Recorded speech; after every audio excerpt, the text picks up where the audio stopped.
तीसरा अध्याय। ओम श्री परमात्मने नमः। अर्जुन बोले, हे जनार्दन, आपके मत में जब बुद्धि ही श्रेष्ठ है तो फिर हे केशव, आप मुझे घोर कर्म में क्यों लगाते हैं तथा आप कभी कहते हैं कर्म करो, कभी कहते हो ज्ञान का आश्रय लो।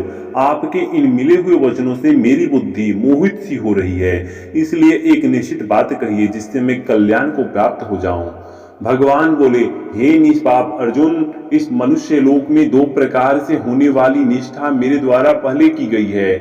उनमें सांख्य योगियों की निष्ठा ज्ञान योग से और योगियों की निष्ठा कर्म योग से होती है। अर्थात ज्ञान योग और कर्म योग से एक ही समबुद्धि की प्राप्ति होती है। उस समता की प्राप्ति के लिए क्या कर्म करना जरूरी है? हाँ, जरूरी है, क्योंकि मनुष्य न तो कर्मों का आरंभ किए बिना निष्कर्मता को प्राप्त होता है और न कर्मों के त्याग से सिद्धि को ही प्राप्त होता है। तात्पर्य है कि उस समता की प्राप्ति कर्मों का आरंभ किए बिना भी नहीं होती और कर्मों के त्याग से भी नहीं होती। कर्मों के त्याग से क्यों नहीं होती? कोई भी मनुष्य किसी भी अवस्था में क्षण मात्र भी कर्म किए बिना नहीं रह सकता, क्योंकि प्रकृति जन्य गुण स्वभाव के हुए परवश हुए प्राणियों से कर्म कराते हैं, तो फिर प्राणी कर्मों का त्याग कैसे कर सकता है? अगर मनुष्य चुपचाप बैठे रहे, कुछ भी करे नहीं, तो क्या यह कर्मों का त्याग नहीं हुआ? नहीं, जो मनुष्य चुपचाप बैठकर अर्थात इंद्रियों को केवल बाहर से रोककर मन से विषयों का चिंतन करते रहता है, उसका यह चुपचाप बैठना कर्मों का त्याग करना नहीं हुआ। प्रत्युत उस मुद्ध बुद्धि वाले का यह चुपचाप बैठना मिथ्याचर है। आपने जो समबुद्धि बताई उसकी प्राप्ति न तो कर्मों के बिना किए बिना होती है, न कर्मों के त्याग से होती है और न बाहर से चुपचाप बैठकर मन से विषयों का चिंतन करते रहने से होती है। तो फिर उसकी प्राप्ति कैसे होती है? हे अर्जुन, जो मनुष्य मन से इंद्रियों का नियमन करके आसक्ति रहित होकर इंद्रियों के द्वारा कर्म योग का आचरण करता है, वह श्रेष्ठ है, अर्थात उसको समबुद्धि की प्राप्ति हो जाती है। इसलिए तो शास्त्र विधि से नियत किए हुए कर्तव्य कर्म कर, क्योंकि कर्म न करने की अपेक्षा उपयुक्त विधि से कर्तव्य कर्म करना श्रेष्ठ है। तो और तो क्या, बिना कर्म किए तेरे शरीर का निर्वाह भी नहीं होगा। कर्मों का करने से बंधन तो नहीं होगा भगवान?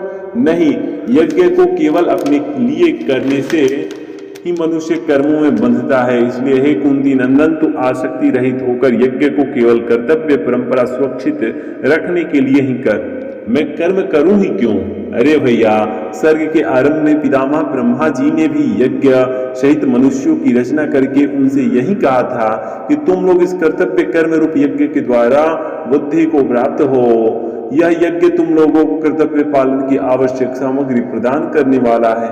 यह यज्ञ हम किस भाव से करें पितामह? इसके द्वारा तुम लोग देवताओं की वृद्धि करो और वे देवता तुम्हारी वृद्धि करें। इस तरह एक दूसरे की वृद्धि करने से, अर्थात अपने लिए कर्म न करके केवल दूसरों के हित के लिए ही सब कर्म करने से तुम लोग परम श्रेय को प्राप्त हो जाओगे। पितामह, अगर हम यज्ञ न करें तो तुम्हारे कर्तव्य कर्म रूप यज्ञ के द्वारा वृद्धि को प्राप्त हुए देवता तुम लोगों को बिना मांगे ही कर्तव्य पालन की आवश्यक सामग्री देते रहेंगे।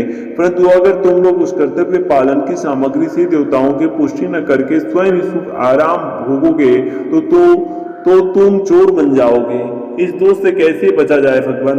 भैया, केवल दूसरों के हित के लिए ही कर्तव्य कर्म करने से यज्ञ शेष के रूप में समता का अनुभव होता है। उस समता अनुभव करने वाले श्रेष्ठ मनुष्य संपूर्ण पापों से मुक्त हो जाते हैं।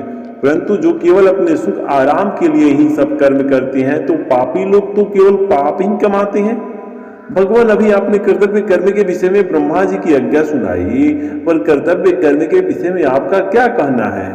इस विषय में मेरा यही कहना है कि सृष्टि चक्र के संचालन के लिए भी कर्तव्य कर्म करने की आवश्यकता है, क्योंकि संपूर्ण प्राणी अन्न से पैदा होते हैं और अन्न वर्षा से पैदा होता है, वर्षा यज्ञ से होता है और यज्ञ निष्काम भाव से किए गए कर्मों से होता है। कर्तव्य कर्म करने की विधि वेद बताती हैं और वेद परमात्मा से प्रकट होती हैं। इसलिए सर्वव्यापी परमात्मा यज्ञ में नित्य विद्यमान रहते हैं, अर्थात उनकी प्राप्ति अपने कर्तव्य का पालन करने से ही होता है। अतः सृष्टि चक्र की सुरक्षा के लिए अपने अपने कर्तव्यों का पालन करना मनुष्यों के लिए बहुत जरूरी है। अगर कोई इस सृष्टि चक्र की सुरक्षा के लिए अपने कर्तव्य का पालन न करे तो हे पार्थ, जो मनुष्य इस सृष्टि चक्र की परंपरा को सुरक्षित रखने के लिए कर्तव्य कर्म नहीं करता, वह इंद्रियों के द्वारा भोग भोगने वाला तथा पापमय जीवन बिताने वाला मनुष्य संसार में व्यर्थ ही जीता है, अर्थात वह मर जाए तो अच्छा है। कोई आसक्ति रहित होकर केवल आपकी आज्ञा के अनुसार सृष्टि चक्र की परंपरा सुरक्षित रखने के लिए ही कर्तव्य कर्म का पालन करे तो वह अपने आप में ही रमन करने वाला अपने आप में ही तृप्त और अपने आप में ही संतुष्ट हो जाता है। फिर उसके लिए कुछ भी करना बाकी नहीं रहता, क्योंकि उस महापुरुष का इस संसार में न तो कर्म करने से ही कोई मतलब रहता है और न कर्म न करने से ही कोई मतलब रहता है, तथा उसका किसी भी प्राणी के साथ कोई स्वार्थ का संबंध नहीं रहता। क्या मैं भी ऐसा बन सकता हूँ भगवान? हाँ, बन सकता है। तू निरंतर आसक्ति रहित होकर अपने कर्तव्य की अच्छी तरह पालन कर, क्योंकि आसक्ति रहित होकर कर्तव्य कर्म करने से मनुष्य को परमात्मा की प्राप्ति हो जाती है। भले आसक्ति रहित होकर क्या किसी ने कर्म किए हैं और क्या उनको परमात्मा की प्राप्ति भी हुई है? हाँ, राजा जनक जैसे अनेक महापुरुष कर्तव्य कर्म करके ही परमात्मा को प्राप्त हुए हैं। परमात्मा को प्राप्त होने पर भी उनको लोक संग्रह, दुनिया को कुमार्गों से बचाकर सन्मार्ग पर लाने के लिए कर्म किए हैं। इसलिए तू भी लोक संग्रह को ध्यान में रखते हुए अपने कर्तव्य का पालन कर। वह लोक संग्रह कैसे होता है? दो प्रकार से होता है, अपनी कर्तव्य परायणता से और अपने वचनों से। श्रेष्ठ मनुष्य जो जो आचरण करता है, दूसरा मनुष्य भी वैसा वैसा ही आचरण करते हैं। वह अपनी वचनों से जो कुछ प्रमाणित करता है, दूसरे मनुष्य भी उसी का अनुवर्तन करते हैं। जैसे आपने परमात्मा प्राप्ति के विषय में जनक आदि का उदाहरण दिया, ऐसे ही लोक संग्रह के विषय में भी क्या कोई उदाहरण है? हाँ, मेरा ही उदाहरण लो पार्थ। मेरे लिए त्रिलोकी में कुछ भी कर्तव्य बाकी नहीं है और प्राप्त करने योग्य कोई वस्तु अप्राप्त नहीं है, फिर भी मैं लोक संग्रह के लिए कर्तव्य कर्म करता हूँ। आपके लिए कर्तव्य कर्म करने की क्या जरूरत है भगवान? हाँ पार्थ, जरूरत है, क्योंकि अगर मैं निरालस्य होकर कर्तव्य कर्म न करूं तो मनुष्य सब प्रकार से मेरे ही मार्ग का अनुसरण करेंगे, अर्थात वे भी कर्तव्य कर्म करना छोड़ देंगे। इससे क्या होगा भगवान? अगर मैं कर्तव्य कर्म न करूं तो अपना कर्तव्य कर्म न करने से ये सब मनुष्य नष्ट भ्रष्ट हो जाएंगे और मैं सब तरह के संकर दोषों को पैदा करने वाला तथा इस समस्त प्रजा को नष्ट करने वाला बनूंगा। इस दृष्टि से आपके लिए तो लोक संग्रह के लिए कर्तव्य कर्म करना बहुत जरूरी है, पर तत्वगत जीवन मुक्त महापुरुषों के लिए भी कर्तव्य कर्म करना जरूरी है क्या? हाँ अर्जुन, जरूरी ही नहीं, बहुत जरूरी है। जैसे अज्ञानी मनुष्य कर्मों के आसक्त होकर फल की इच्छा से तत्परता पूर्वक कर्मों को करते हैं, ऐसे ही आसक्ति रहित ज्ञानी महापुरुषों को भी लोक संग्रह के लिए तत्परता पूर्वक कर्म करने चाहिए। ज्ञानी महापुरुषों को चाहिए कि वह कर्मों में आसक्त उन अज्ञानी मनुष्यों की बुद्धि में किसी प्रकार का भ्रम पैदा न करके स्वयं ही बड़ी सावधानी से कर्म करे तथा उनसे भी वैसा ही कर्म करवाएं। अज्ञानी और ज्ञानी, इन दोनों का कर्मों के करने में क्या अंतर होता है? संपूर्ण कर्म सब प्रकार से प्रकृति के गुणों द्वारा किए जाते हैं, परंतु अहंकार से मोहित अंतःकरण वाला ज्ञानी मनुष्य मैं करता हूँ ऐसा मान लेता है। और हे महाबाहो, गुण विभाग और कर्म विभाग को तत्व से जानने वाला ज्ञानी महापुरुष संपूर्ण गुण ही गुणों में बरत रहे हैं, अर्थात संपूर्ण क्रियाएं प्रकृति में ही हो रही है, ऐसा अनुभव करके उनमें आसक्त नहीं होता।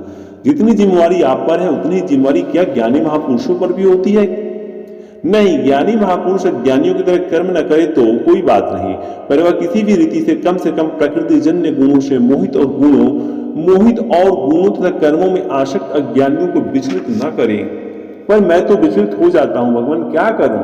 तू विवेकवती बुद्धि के द्वारा संपूर्ण कर्मों को मुझे अर्पण करके कमाना, ममता और संताप से रहित होकर युद्ध कर।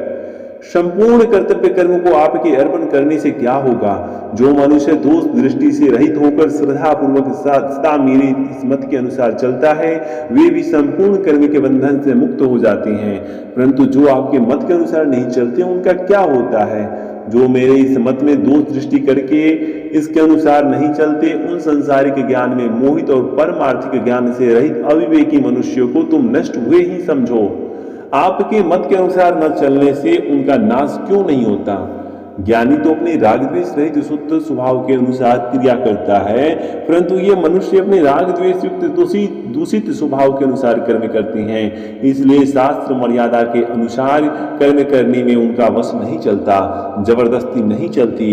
इस प्रकार अपने दूषित स्वभाव के वश में होने के कारण उनका पतन हो जाता है। इस पतन से बचने का क्या उपाय है भगवान? अब प्रत्येक इंद्रिय विषय में राग द्वेष अनुकूलता और प्रतिकूलता द्वारा स्थित है, इसलिए मनुष्य राग द्वेष के वशीभूत होकर कर्म न करे, क्योंकि ये दोनों ही मनुष्य के शत्रु हैं। तो फिर मनुष्य को क्या करना चाहिए?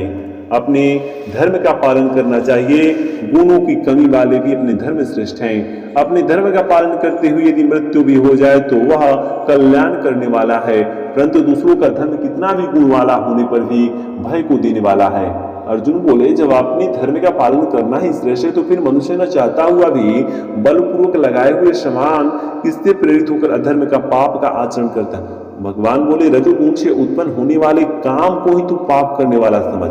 इस काम से ही क्रोध पैदा होती है। यह काम कभी भी तृप्त न होने वाला और महापापी है। इस विषय में तू उस काम को वैरी समझ। यह महापापी काम क्या करता है? जैसे धुआं अग्नि को, मैल दर्पण को, जीर गर्भ को ढक ले देता है, ऐसे ही काम पाप न करने की इच्छा को दबाकर मनुष्यों को पाप में लगाता है। और हे कुंती नंदन, यह काम अग्नि की तरह कभी तृप्त न होने वाला और विवेकी साधकों के नित्य वैरी है। इस काम के द्वारा मनुष्य की विवेक ढक जाती है। ऐसा वह काम रहता कहाँ है? वह काम इंद्रिया, मन और बुद्धि इन 3 स्थानों में रहता है और इंद्रियों आदि के द्वारा देहाभिमानी मनुष्य के ज्ञान को ढककर उसे मोहित करता है। उस काम का नाश कैसे किया जाए? हे भरतवंशियों में श्रेष्ठ अर्जुन, तू सबसे पहले इंद्रियों को वश में करके इस ज्ञान और विज्ञान को ढकने वाला महापापी काम को अवश्य ही मार डाल। आपने जो उपाय बताए, आपके उसको काम में कैसे लाए भगवान? शरीर से इंद्रियों पर है, इंद्रियों से मन पर है और मन से बुद्धि पर है और बुद्धि से काम पर है। इस तरह काम को बुद्धि से पर जानकर अपने द्वारा अपने आप को वश में करके हे महाबाहो, तू इस दुर्जय शत्रु काम को मार डाल।